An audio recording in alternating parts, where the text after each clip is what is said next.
بسم اللہ الرحمن الرحیم۔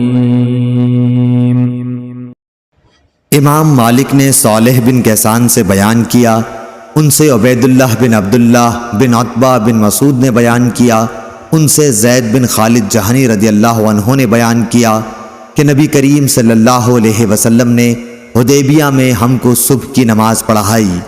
رات کو بارش ہو چکی تھی۔ نماز کے بعد آپ صلی اللہ علیہ وسلم لوگوں کی طرف متوجہ ہوئے اور فرمایا، معلوم ہے تمہارے رب نے کیا فیصلہ کیا ہے؟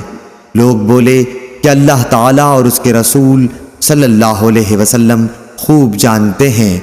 آپ صلی اللہ علیہ وسلم نے فرمایا کہ پروردگار فرماتا ہے، آج میرے دو طرح کے بندوں نے صبح کی، ایک مومن ہے ایک کافر۔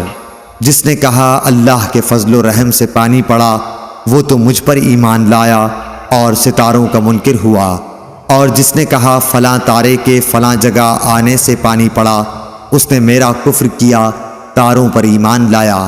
صحیح بخاری حدیث نمبر 1038۔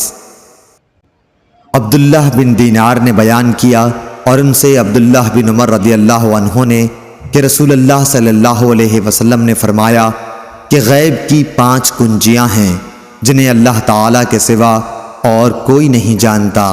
کسی کو نہیں معلوم کہ کل کیا ہونے والا ہے، کوئی نہیں جانتا کہ ماں کے پیٹ میں کیا ہے، لڑکا یا لڑکی، کل کیا کرنا ہوگا اس کا کسی کو علم نہیں، نہ کوئی یہ جانتا ہے کہ اسے موت کس جگہ آئے گی، اور نہ کسی کو یہ معلوم کہ بارش کب ہوگی۔